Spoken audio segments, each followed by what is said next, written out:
Сәлем баршаңызға, сіздермен бірге дәміткен бүгін биік болып шығатын және өте дәмді бисквит рецептісімен бөлісемін. Биіктігі 8 см болады.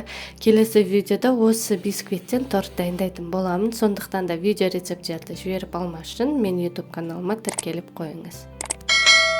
Ең алдымен форманы дайындап аламыз. Ол үшін кальцияны алып, фольгаға орап, противенге қойып дайындап қоямыз. Масын дайындау үшін жұмыртқаның сары уызы мен ақ уызын бір-бірінен ажыратып аламыз. Қолымыз және миксердің венчиктері, ақ уыз салатын ыдысымыз құрғақ болуы керек. Өйткені тамшы су тисе, онда біздің ақ уызымыз шайқалынбауы мүмкін. Енді ажыратып болғаннан кейін шымшы тұз қосып, ақ уызды миксермен жай жылдамдықтан бастап жоғары жылдамдыққа дейін шайқаймыз. Қанттың жартысын қосып 8 минуттай шайқаймыз.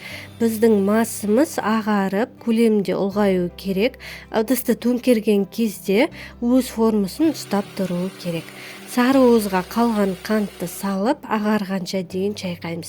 Шай қасық ванилинді қосып, араластырып, сары уызға меренгіні 3-ке бөліп саламыз. Ақырындап астынан үстіне қарай жақсылап араластырып аламыз. Ұнға шай қасық разрыхлительді қосып, араластырып, массаға ұнды електен 2-ке бөліп өткіземіз.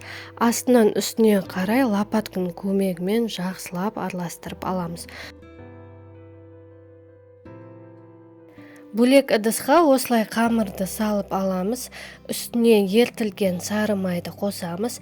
Біздің сары майымыз ысы болмауы керек. Бір келкі масса болғанша дейін араластырып, қайтып сол массаға салып араластырамыз. Формаға құйып, алдын ала 170-180 градуста қызып тұрған пешке 45-50 минуттай пісіруге қоямыз. Градусын өздеріңіздің пештеріңізге лайықтап қоясыздар.